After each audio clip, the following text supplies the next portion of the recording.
ابا صالح کی بات عرض کر دوں کہ امام زمانہ کے غائب ہونے کے دو فیز ہیں.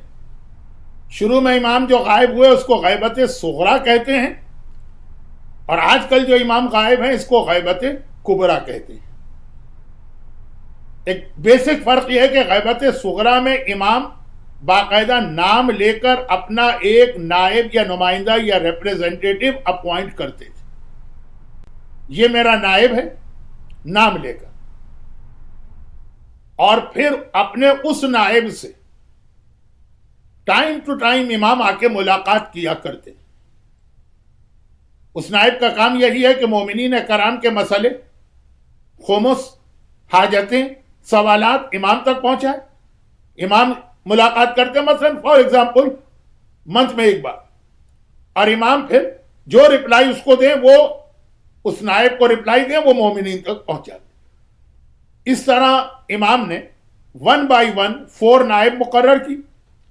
جب چوتھے نائب کا آخری وقت آیا تو کہا کہ اب میری غیبت ایسی ہے کہ نام لے کر کسی خاص آدمی کو اپوائنٹ نہیں کیا جائے. ان شارٹ اب تمام مجتہدین میرے نائب. تو یہ جو 4 نائب ہیں ان میں سے تیسرے نائب ہمارے ہاں بہت مشہور ہیں، کیونکہ انہی کا نام لے کر ہم لوگ 15 شعبان کو عریضہ سمندر میں ڈالتے ہیں. حسین ابن روح پہلے نائب تھے، عثمان ابن سعید. اس کے بعد ان کے بیٹے بنے، انہی کے بیٹے محمد ابن عثمان ابن سعید. اب اس میں بھی امام زمانہ کی خاص مصلحت تھی کہ عثمان ابن سعید کا سلیکشن کس بیس پر ہوا، کرائیٹیریا کیا، اور پھر اس کے بعد انہی کے بیٹے کو کیوں مقرر کیا گیا. انشاءاللہ وقت ملا تو بتاؤں گا، ورنہ ویسے تو اب مشکل لگ رہا ہے کیونکہ میرا زیادہ فوکس سائنس آف ظہور اور ظہور سے جسٹ بیفور کے جو دنیا کی حالات ہوں گے اس پر ہوگا. دوسرے نائب کا جو زمانہ آخری زمانہ قریب آیا، بوڑھے ہو گئے، بیمار ہو گئے.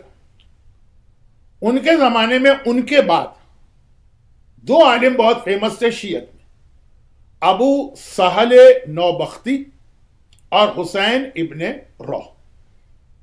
اور بلکہ 3 تھے، ایک شلمغانی. اور ان تینوں میں جو سب سے کم اسٹیٹس رکھتے تھے اس وقت تک وہ حسین ابن روح تھے. یہ نیچرل پروسیس ہر جگہ ہوتا ہے. اب جیسے آپ میں سے بہت سے لوگوں نے آغا خوئی مرحوم کی تقلید کی تھی، اب آغا خوئی کی تقلید کر رہے ہیں، مرجع وہ ہیں، لیکن ان کے بعد جو علماء ہیں ان میں 2-3 نام بہت مشہور تھے، اور یہ تھا کہ انہی میں سے کوئی آگے فیوچر کا مرجع بنے گا. آج آپ کی میجورٹی آیت اللہ سیستانی کی تقلید میں ہے اور آغا خامنئی. اللہ ان سب کو طول عمر دے. لیکن اب انہی کی پریزنس میں بھی ان کے بعد والی جنریشن میں کچھ نام بہت مشہور ہیں. تو اس وقت بھی یہی تھا کہ دوسرے نائب کے زمانے میں 3 شیعہ عالم بہت مشہور تھے، جن میں سب سے کم جو پبلک فیگر تھی وہ حسین ابن روح کی تھی. اور پہلے 2 ابو الحسن شلمغانی اور ابو سہل نوبختی بہت مشہور تھے.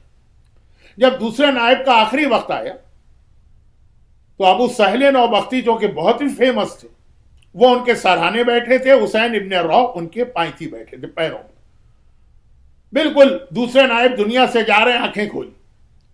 اور ایک مرتبہ کہا کہ ابھی زمانے کے امام نے مجھے یہ آرڈر دیا کہ میرے بعد حسین ابن روح تیسرا نائب بنے گا. بھائی یہ سننا تھا، جو سرہانے بیٹھے ہیں، جو سب سے فیمس ہیں، جن کے چانسز سب سے زیادہ ہیں نائب امام کے، وہ کھڑے ہو. وہ پائنتی گئے، حسین ابن روح کا بازو پکڑ کے ان کو لا کے سرہانے بٹھا دیا، خود جا کے پائنتی بیٹھ گئے. یعنی جملہ میں غلط کہہ رہا ہوں، غلط جملہ کہہ رہا ہوں، لیکن ٹائم بہت ہو گیا ہے اس لیے بات کو کمپلیٹ کرنے کے لیے کہ ایک طرح سے رائٹ بن رہا ہے ابو سہل نوبختی کا، ڈیزرو وہ کرتے ہیں، لیکن امام نے نام لے لیا حسین ابن روح کا. without any hesitation, without any questioning, without any doubt. وہ جا کے پیروں پہ بیٹھ گئے دوسرے نائب کے اور حسین ابن روح کو سرانے بٹھا دیا. امام کا حکم آ گیا، ختم، آرڈر از آرڈر. اچھا، جو اس گروپ کے جو تیسرے نائب تھے، جب ان کو تیسرے عالم تھے، جب ان کو یہ پتا چلا شلمغانی کو، وہ ناراض ہو گئے امام سے، امام نے ظلم کیا، رائٹ میرا تھا، اس کو کیوں بنا دیا نائب؟ وہ بالکل اگینسٹ چلے گئے شیعت کے بھی، امامت کے بھی، اسلام کے بھی. اور پھر اس سے ایک بہت بڑا پرابلم پیدا ہوا ہے جو میں بعد میں ڈسکس کروں گا، کیونکہ آج کل جو ہماری مرجعیت پہ اعتراض ہوتا ہے، کچھ لوگ تو انٹینشنلی پرپزلی اعتراض کرتے ہیں، کچھ لوگ بیچارے لیک آف نالج کی وجہ سے. تو اس میں یہ بہت امپورٹنٹ ہسٹری کا واقعہ بنے گا، اس کو چھوڑ دیجیے. بعد میں کسی نے ابو سہل نوبختی سے ایک سوال کیا کہ دیکھو رائٹ تمہارا ہے، نالج بھی تمہاری زیادہ ہے، سروسز بھی تم نے زیادہ دی ہیں امام کو، پائٹی بھی تمہاری زیادہ مشہور ہے، ڈیزرو تم کرتے ہو، تمہیں اگنور کر کے امام نے ان کو کیوں نائب بنایا؟ میں نے بڑی بڑی آرگنائزیشن کو تباہ ہوتے دیکھا اسی پوائنٹ پر. رائٹ ہمارا ہے، وہ کیسے پریزیڈنٹ بن گیا ہے؟ بس ہم اس کے اگینسٹ. میں نے بڑے بڑے ملکوں کو تباہ ہوتے دیکھا ہے. اب چونکہ آپ جمال پور اور تاج پور کے رہنے والے ہیں تو آپ کے لیے گجراتی زیادہ مناسب ہے، اور گجراتی مجھے آتی نہیں، ورنہ ہمارے اردو میں ایک شعر، نیرنگی سیاست دورہ تو دیکھیے منزل انہیں ملی جو شریک سفر نہ تھے. کہ پالیٹکس میں یہ ہوتا جس نے کوئی اسٹرگل نہیں کیا وہ تو بن جاتا ہے لیڈر، اور بیچارہ ساری زندگی سیکریفائس کرنے والے کو اٹھا کے دودھ میں سے مکھی کی طرح نکال کے پھینک دیا جاتا.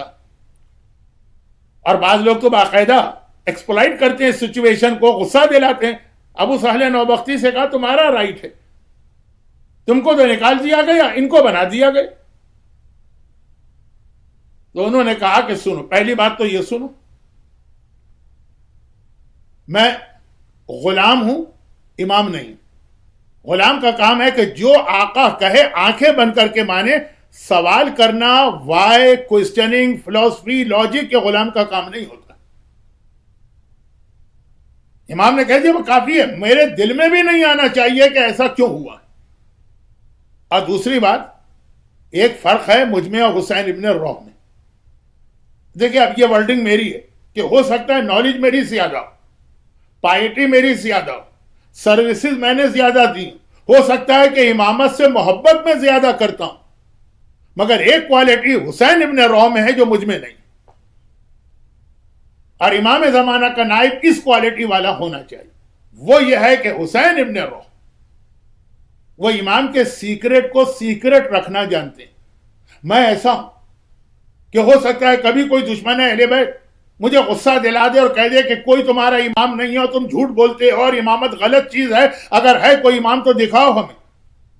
تو میں جوش میں آ کر اسے بتا دوں کہ اس وقت امام کہاں ہے. امام غائب ہیں، دشمنوں سے اپنے آپ کو سیکرٹ رکھنا چاہتے ہیں.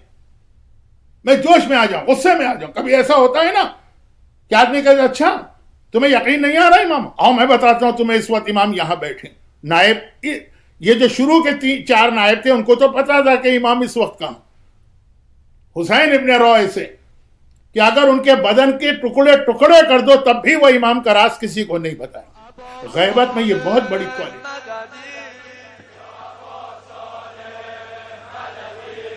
یا ابا صالح مددی، یا ابا